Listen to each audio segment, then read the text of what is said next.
ಮುಕ್ಕಾಲ್ KG boiler chicken ತಗೊಂಡಿದ್ದೀನಿ. ಇದಕ್ಕೆ ಸ್ವಲ್ಪ ಅರಿಶಿಣ ಹಾಕೊಂಡಿದ್ದೀನಿ, ರುಚಿಗೆ ತಕ್ಕಷ್ಟು ಉಪ್ಪು ಹಾಕೊಂಡಿದ್ದೀನಿ. ಇಷ್ಟಾಕಿ ಇದನ್ನ ನೀಟಾಗಿ ಒಂದ್ಸಲಿ ಮಿಕ್ಸ್ ಮಾಡ್ಬೇಕು. ಇದು ಮಿಕ್ಸ್ ಆದ್ಮೇಲೆ ಇದನ್ನ ಲೋ ಫ್ಲೇಮ್ ಅಲ್ಲಿ ಒಂದ್ 5 ನಿಮಿಷ ಬೇಯಿಸ್ಬೇಕು. ಇದು ಟೋಟಲ್ 15 ನಿಮಿಷ ಬೇಯಿಸ್ಬೇಕು. ಫಸ್ಟ್ 5 ನಿಮಿಷ ಹೇಳ್ತೀನಿ. 5 ನಿಮಿಷ ಆದ್ಮೇಲೆ ಓಪನ್ ಮಾಡಿ ಈ ತರ ಮಿಕ್ಸ್ ಮಾಡ್ಕೋಬೇಕು. 5 ನಿಮಿಷಕ್ಕೆ ಒಂದ್ಸಲಿ ಓಪನ್ ಮಾಡಿ ಈ ತರ ಮಿಕ್ಸ್ ಮಾಡ್ಬೇಕು. ಇದು ನೀರ್ ಬಿಡಕ್ ಸ್ಟಾರ್ಟ್ ಆಗುತ್ತೆ ನೋಡಿ. ಆಗ್ಲೇ 10 ನಿಮಿಷ ಆಗಿದೆ, ನೀರ್ ಬಿಡಕ್ ಸ್ಟಾರ್ಟ್ ಆಗಿದೆ. 2 ಸಲ ಮಿಕ್ಸ್ ಮಾಡಿದೀನಿ. ಮತ್ತೆ ಒಂದ್ಸಲಿ ಕ್ಲೋಸ್ ಮಾಡಿ 5 ನಿಮಿಷ ಬಿಟ್ರೆ ಚಿಕನ್ ನೀಟಾಗಿ ಬೆಂದಿರುತ್ತೆ, ಮತ್ತೆ ನೀರ್ ಬಿಟ್ಕೊಂಡಿರುತ್ತೆ ನೋಡಿ. ನಾವು ಇದೇ ನೀರಲ್ಲಿ ಬಸ್ಸಾರು ಮಾಡ್ಕೊಂತೀವಿ. ಆ ಪೀಸ್ ನ ಸಪ್ರೇಟ್ ಪಲ್ಯ ಮಾಡ್ತೀನಿ. ನೋಡಿ ಇದು ನೀಟಾಗಿ ನೀರ್ ಬಿಟ್ಕೊಂಡಿದೆ, ಚಿಕನ್ ನೀಟಾಗಿ ಬೆಂದಿದೆ. ಇವಾಗ ಪೀಸ್ ಸಪ್ರೇಟ್ ಮಾಡ್ಕೊಂತ ಇದ್ದೀನಿ.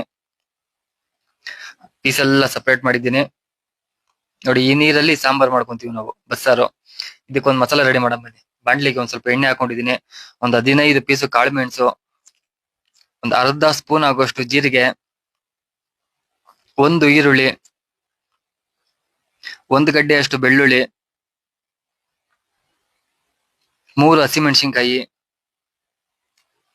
ಒಂದು 5 ಖಾರದ ಮೆಣಸಿನ್ಕಾಯಿ, ಚಿಕ್ಕಬಳ್ಳಾಪುರ ಮೆಣಸಿನ್ಕಾಯಿ ಖಾರಕ್ಕೆ. ಇದು ಬ್ಯಾಡಗಿ ಮೆಣಸಿನ್ಕಾಯಿ, ಫ್ಲೇವರ್ ಚೆನ್ನಾಗಿ ಬರುತ್ತೆ ಮತ್ತೆ ಟೇಸ್ಟ್ ಬರುತ್ತೆ. ಸ್ವಲ್ಪ ಶುಂಠಿ.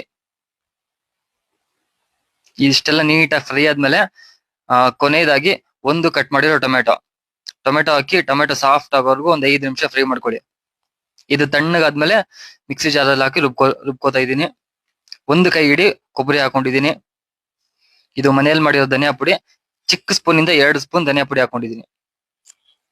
ಸ್ವಲ್ಪ ನೀರ್ ಹಾಕಿ ಇದನ್ನ ನುಣ್ಣಗೆ ಫುಲ್ ಗಂಧ ತರ ರುಬ್ಕೋಬೇಕು ನೋಡಿ. ಇದು ರುಬ್ಬಿದಾಗಿದೆ. ಇದಕ್ಕೆ ಸ್ವಲ್ಪ ಕೊತ್ತಂಬರಿ ಸೊಪ್ಪು ಲಾಸ್ಟ್ ಹಾಕ್ಬೇಕು.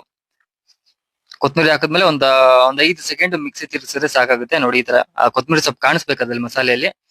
ಇವಾಗ ಈ ಮಸಾಲೆನ ಈ ಚಿಕನ್ ನೀರ್ ಇದೆಯಲ್ಲ ಅದಕ್ಕೆ ಹಾಕೊಳ್ತಾ ಇದ್ದೀನಿ.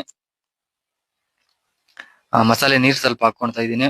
ಇದನ್ನ ಒಂದ್ 5 ನಿಮಿಷ ಬೇಯಿಸ್ಕೊಂಡಾದ್ಮೇಲೆ ನಿಮ್ಗೆ ಅಳತೆಗೆ ಎಷ್ಟು ಬೇಕೋ ಅಷ್ಟು ನೀರ್ ಹಾಕೋಬೇಕು. ಉಪ್ಪು ಆಲ್ರೆಡಿ ನಾನು ಚಿಕನ್ ಬೇಯಿಸುವಾಗ ಉಪ್ಪು ಹಾಕಿದ್ದೆ. ಉಪ್ಪು ಒಂದ್ಸಲಿ ನೋಡಿ, ನಿಮ್ಗೆ ಬೇಕಾದ್ರೆ ಉಪ್ಪು ಹಾಕೊಳ್ಳಿ. ಇದಿವಾಗ ಒಂದ್ 5 ನಿಮಿಷ